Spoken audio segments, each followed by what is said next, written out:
वट सावित्री व्रत कथा। विवाहित महिलाओं के बीच अत्यधिक प्रचलित ज्येष्ठ कृष्ण अमावस्या के दिन आने वाले सावित्री व्रत की कथा निम्न प्रकार से है। भद्र देश के एक राजा थे जिनका नाम अश्वपति था। भद्र देश के राजा अश्वपति की कोई संतान ना थी। उन्होंने संतान की प्राप्ति के लिए मंत्रोच्चारण के साथ प्रतिदिन 1 लाख आहुतियाँ दी। 18 वर्षों तक यह कर्म जारी रहा।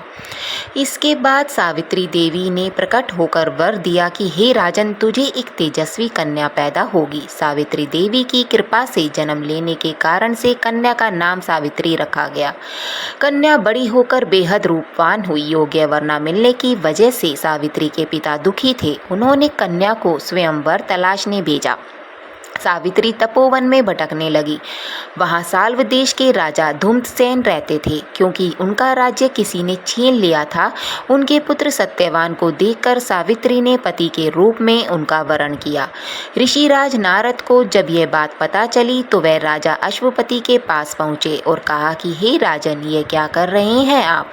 सत्यवान गुणवान है, धर्मात्मा है और बलवान भी है, पर उसकी आयु बहुत छोटी है। वह अल्पायु है। 1 वर्ष के बाद ही उसकी मृत्यु हो जाएगी। ऋषिराज नारद की बात सुनकर राजा अश्वपति घोर चिंता में डूब गए। सावित्री ने उनसे कारण पूछा तो राजा ने कहा, पुत्री, तुमने जिस राजकुमार को अपने वर के रूप में चुना है वह अल्पायु है। तुम्हें किसी और को अपना जीवन साथी बनाना चाहिए। इस पर सावित्री ने कहा कि पिताजी, आर्य कन्याएं अपने पति का एक बार ही वरण करती हैं। राजा एक बार ही आज्ञा देता है और पंडित एक बार ही प्रतिज्ञा करते हैं और कन्यादान भी एक ही बार किया जाता है। सावित्री हट करने लगी और बोली, मैं सत्यवान से ही विवाह करूंगी। राजा अश्वपति ने सावित्री का विवाह सत्यवान से कर दिया। सावित्री अपने ससुराल पहुंचते ही सास ससुर की सेवा करने लगी। समय बीतता चला गया। नारद मुनि ने सावित्री को पहले ही सत्यवान की मृत्यु के दिन के बारे में बता दिया था। वह दिन जैसे जैसे करीब आने लगा, सावित्री अधीर होने लगी। उन्होंने 3 दिन पहले से ही उपवास शुरू कर दिया। नारद मुनि द्वारा कथित निश्चित तिथि पर पितरों का पूजन किया। हर दिन की तरह सत्यवान उस दिन भी लकड़ी काटने जंगल चले गए। साथ में सावित्री भी गई। जंगल में पहुंचकर सत्यवान लकड़ी काटने के लिए एक पेड़ पर चढ़ गए। तभी उसके सिर में तेज दर्द होने लगा। दर्द से व्याकुल सत्यवान पेड़ से नीचे उतर गए। सावित्री अपना भविष्य समझ गई। सत्यवान के सिर को गोद में रखकर सावित्री सत्यवान का सिर सहलाने लगी। तभी वहां यमराज आते दिखे। यमराज अपने साथ सत्यवान को ले जाने लगे। सावित्री भी उनके पीछे पीछे चल पड़ी। यमराज ने सावित्री को समझाने की कोशिश की कि यही विधि का विधान है, लेकिन सावित्री नहीं मानी। सावित्री की निष्ठा और पतिपरायणता को देखकर यमराज ने सावित्री से कहा कि हे देवी, तुम धन्य हो, तुम मुझसे कोई भी वरदान मांगो। सावित्री ने कहा कि मेरे सास ससुर वनवासी और अंधे हैं, उन्हें आप दिव्य ज्योति प्रदान करें। यमराज ने कहा, ऐसा ही होगा, जाओ अब लौट जाओ। लेकिन सावित्री अपने पति सत्यवान के पीछे पीछे चलती रही।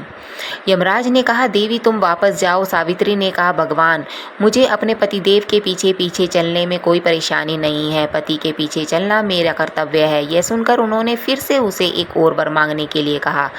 सावित्री बोली, हमारे ससुर का राज्य छिन गया है, उसे पुत्र पुनः वापस दिला दें। यमराज ने सावित्री को यह वरदान भी दे दिया और कहा, अब तुम लौट जाओ। लेकिन सावित्री पीछे पीछे चलती रही। यमराज ने सावित्री को तीसरा वरदान मांगने को कहा। इस पर सावित्री ने 100 संतानों और सौभाग्य का वरदान मांगा। यमराज ने इसका वरदान भी सावित्री को दे दिया। सावित्री ने यमराज से कहा कि प्रभु, मैं एक पतिव्रता पत्नी हूँ और आपने मुझे पुत्रवती होने का आशीर्वाद दिया है। यह सुनकर यमराज को सत्यवान के प्राण छोड़ने पड़े। यमराज अंतर्ध्यान हो गए और सावित्री उसी वट वृक्ष के पास आ गई जहाँ उसके पति का मृत शरीर पड़ा था। सत्यवान जीवंत हो गया और दोनों खुशी खुशी अपने राज्य की ओर चल पड़े।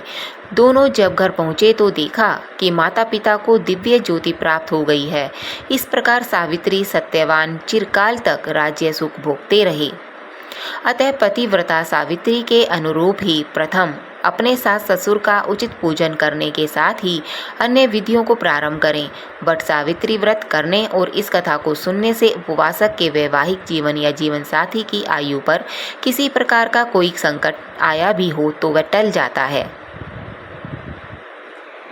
जो वीडियो देख रहे हैं उनसे अनुरोध है कि आप अगर हमारे चैनल पर पहली बार आए हैं तो आप हमारे YouTube चैनल ईश्वर कृपा को सब्सक्राइब, लाइक और शेयर करना ना भूलिएगा।